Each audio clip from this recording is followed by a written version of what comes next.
Obama is questioned about his Iran policy. Is there any scenario under which you can envision, in your final 2 years, opening a U.S. embassy in Tehran? If I thought it advances American interests, yes. I believe in diplomacy, I believe in dialogue, I believe in engagement. Washington's stance on Iran hinges on whether or not Tehran agrees to a long-term deal that would curb its nuclear program while easing crippling economic sanctions. We have to get this nuclear issue resolved, and there's a chance to do it. And the question is going to be whether or not Iran is willing to seize it. Iran says its nuclear program is for energy use. Further talks on the deal begin next June. All right, ladies and gentlemen, joining us now is Dr. Marc Benhuri. Of course, you know, prominent Iranian author, the great book Price for Freedom, which as we speak is being made into a major motion picture. Good to see you, Doctor. Thank you. Welcome I appreciate back. it. All right, well, he said so much there that's so problematic, but just the other day we had the AP News reporting that the U.S. and Iran have tentatively agreed on some kind of framework, you know, that they say will slow down Iran's nuclear program. This is a fait accompli, right? I mean, the U.S. has been on board. Obama says, I'm going to sign something no matter what it is, right? He thinks that even a bad deal is a good deal for him. And this is really unfortunate. And so far, they have not accomplished anything. If you notice, Iran was going bankrupt. And by giving them $2 billion, we bailed them out. Now, if we would not have given the money to these Islamic terrorists, which they are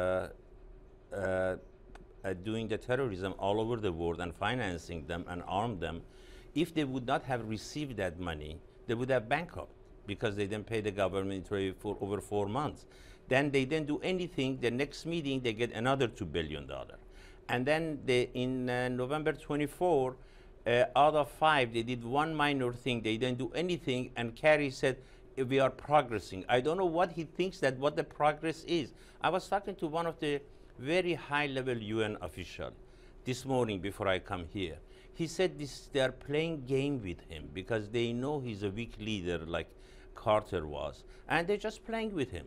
And there is, if we would not have given them those 4 billion, plus till June, every month they're getting 700 million, they would have gone really, truly bankrupt, especially with the oil prices dropping to $50. Right. And their economy was based in the full production at $100, and they would have been gone. Obama doesn't want to see that. He doesn't want to see that happen. When he says that it's not out of the question that there'd be a U.S. embassy in Tehran within the next 2 years, what do you think when you hear that? I shiver because I think that these people are not honorable. They don't honor anything. American, they have to realize that the supreme leader have the power over everything.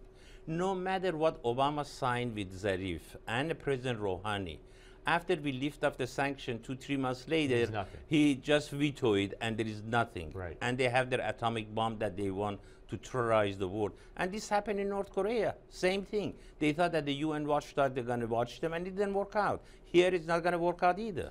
Now, the exciting news for you is a star of the Showtime hit Homeland is playing you in the movie based on your book. Let's put the picture up. We have the picture of Navid. Yeah, there it is on the screen, so you can tell us what we're looking at. The top picture, you can look. The top picture on the left is you. Is me during the revolution, what I went through, and that.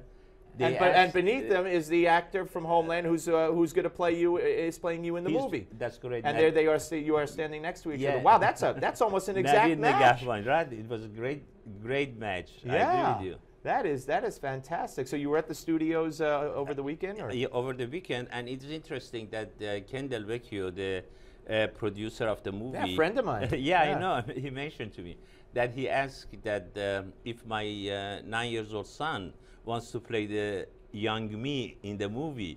And he said no. He said, okay, I give it to my son Mario to play. He said, doesn't he look like my dad? I look like him. He said, okay, you want to play? He said, yes. So my 9-year-old son is flying to Calabria to do the Iran. Great. Well, I can't wait for this whole thing to be finished, and we'll all see it. We'll have you back many times before that. Then before that happens.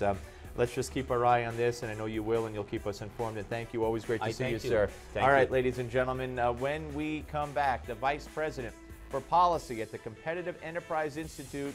Wayne Cruz will be here, and he has a lot to talk about. New regulations. Ay vey. Don't go away.